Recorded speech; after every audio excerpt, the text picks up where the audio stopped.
नमस्कार, जय हिंद दोस्तों। आप सभी का स्वागत है all in one education centre में। अभी डीएलएड प्रत्यावेदन डबल बेंच केस के लिए जो अपडेट है उसको बताएंगे और लास्ट में कुछ ऐसी बातें बताएंगे जिसको जानना बहुत ज़रूरी है, उसका अवलोकन करना बहुत ज़रूरी है, क्योंकि इस चैनल के माध्यम से जो भी कार्य किए गए हैं वो किसी से छुपे नहीं हैं। वो आप देखे हैं, यूट्यूब पर भी है, उसका प्रूफ है। प्रत्यक्ष को प्रमाण की आवश्यकता नहीं है।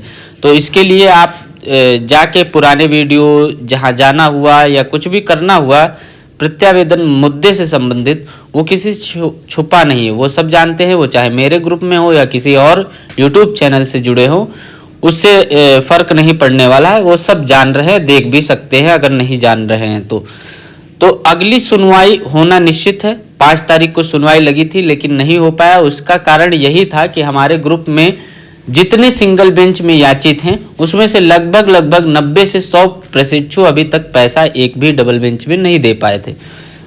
और क्या समस्या रही है क्या नहीं ये हमें नहीं पता है, लेकिन पैसा, जबकि मैं 800 1000 रुपये तक बोला था, जबकि अदर ग्रुप में 1100 रुपये भी जमा हुए और वो पैसा जमा किए गए। लेकिन मैं चाहता था कि कम से कम प्रति प्रशिक्षु पड़े ताकि कोई किसी को समस्या भी ना हो। उसके बावजूद भी कई ऐसे प्रशिक्षु हैं जो पैसा नहीं दिए और बहुत बार कहने के बाद भी नहीं जमा कर पाए। फिलहाल कल जो है पैसा वहाँ जमा होना है, जितना हो पाया है उतना पैसा जमा होगा और उसके अलावा अगली सुनवाई निश्चित है कि उसमें सुनवाई होगी, बहस होगी, उस वकील साहब जाएंगे। उसके अलावा मैं ये बताना चाहता हूँ कि आज मैं निकल चुका हूँ, लखनऊ आज मतलब मैं दोपहर में ही निकला था और लखनऊ इस समय पहुँच चुका हूँ। और जो केस था, शीतल और साक्षी नाम से सुने होंगे, तो दोनों पिटिशनर हमारे थे, लेकिन साक्षी के पास कोई एविडेंस जो प्रत्यावेदन जमा हुआ था कोर्ट आर्डर के साथ वाला, वो उन्हें नहीं मिल रहा था रिसीविंग, जिसकी वजह से उनके नाम से कंटेम्प्ट नहीं हो पाया। कंटेम्प्ट की जिम्मेदारी किसी अन्य यूट्यूब चैनल ने ली थी लेकिन वो नहीं कर पाए।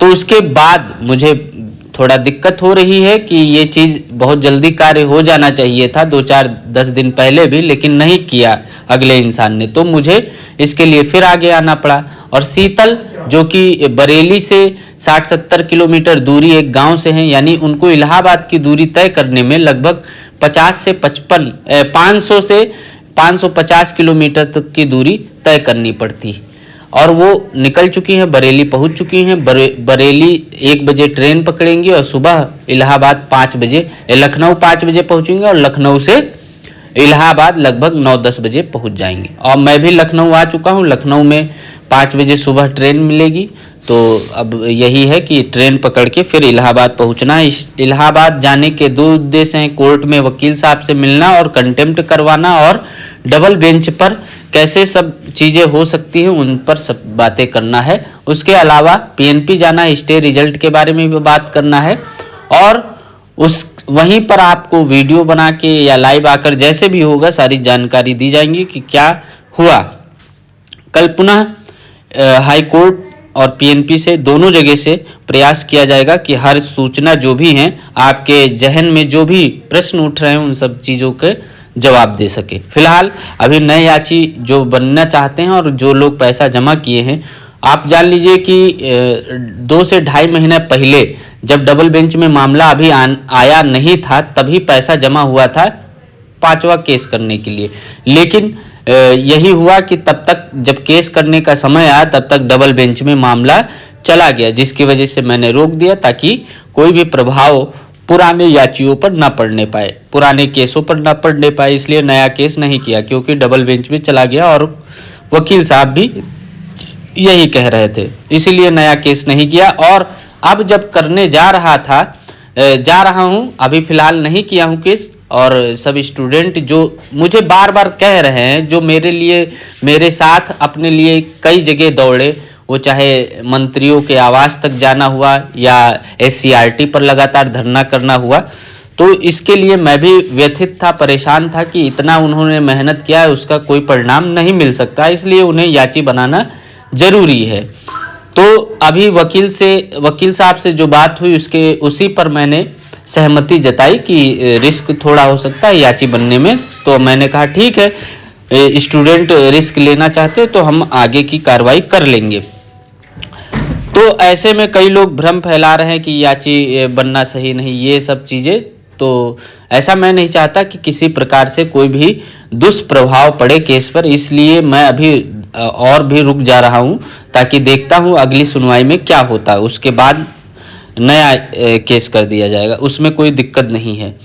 बाकी नया केस एक और पड़ चुका है सुप्रिया नाम से, उसमें भी देखेंगे कि अगली सुनवाई में कुछ हो पाता है कि नहीं, फिर आगे कार्रवाई की जाएगी। बहरहाल अभी पैसा जो लोग जमा किए हैं वो निश्चिंत रहें, उनका सब नाम लिस्ट भेजा जाएगा और जो भी 7-8 दिन लगे उसके लिए आप परेशान ना हो और थोड़ा शांति बनाए रखें ग्रुप में और इधर उधर की बातों पर ध्यान ना दें। कुछ लोग जैसे कहते हैं नहीं, हाथी चलता है कुत्ते भौंकते रहते हैं, उस पर हमें ध्यान नहीं देना है। हमें हमारा जो कर्तव्य है वो कर्तव्य हमें करते रहना चाहिए। बाकी हम पूरी निष्ठा से लगे हुए हैं और मैं चाहूँगा कि जल्द से जल्द ये मामला फाइनल हो जाए और जो प्रशिक्षु पैसा अभी जमा नहीं किए हैं डबल बेंच के लिए वो जमा कर दें, ये रिक्वेस्ट है। बाकी कार्रवाई तो आगे तक चलती रहेगी, कोई अड़चन नहीं आने पाएगी। वकील साहब की पूरी सहभागिता है, ऐसा नहीं है कि वो चाहें कि कोई भी गलत प्रभाव पड़े केस पर, ऐसा नहीं है। लेकिन यही है कि आप सभी का सहयोग जरूर बना रहे, तभी आगे कार्य हो सकता है।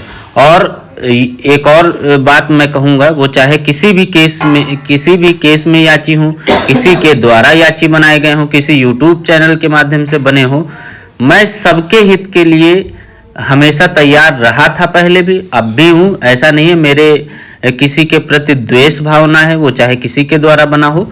मेरा मुख्य उद्देश्य है कि आप सभी को एक अतिरिक्त अवसर मिल जाए, बस इतना ही मैं चाहता हूँ। इस वीडियो में इतना ही। जय हिंद, जय भारत।